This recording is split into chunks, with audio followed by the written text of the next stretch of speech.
What's up? This video is for John Max, and we're going to go over a small tutorial on how to keep your gear up. This is going to be the first of many videos that we're going to do on how to become a photographer of my caliber, which isn't really that big of a deal. I'm not that good at all, so let's start. Well, this is my camera bag right here.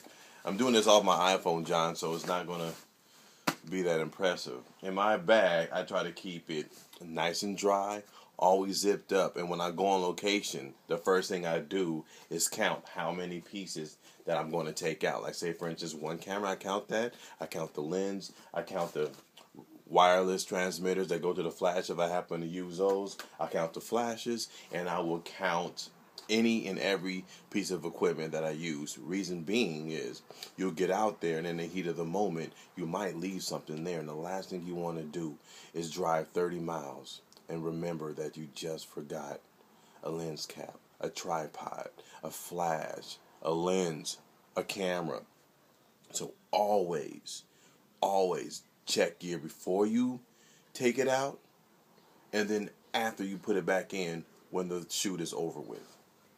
What I like to do is count it in groups. And what I mean by that, I know there's always 2 cameras in my bag, 3 lenses. So I count the 3 lenses as 1. 2 cameras is 2 or 1. And then battery packs, batteries, which isn't really that big of a deal, the transmitter, the flashes, and things of that nature. So in order to keep my stuff up, I have to do that every time. Second part of this is you got to have a good bag, because in very harsh situations and climates you have to make sure that your gear is always protected, because if it's not protected, it's not going to work. It's not going to work. It's not going to do what you needed to do in the long run. So what I like to have is a completely weather sealed bag. What I have right here is a bag made by a company called gosh, I can't remember the name of the company. 8. It's an 8 bag. It's not the best bag on the market, but it definitely does do its thing. It handles what I need it to handle. Inside of the 8 bag is a case, almost like a separate bag. You open that up, and that's where all the gear is. Boom, that's everything that goes in the camera bag. That's the first zipper right there. And then you have the separate part that you just zip up. Boom, bada bing. These flaps right here will cover the zipper, if you can see that, right there, just like that.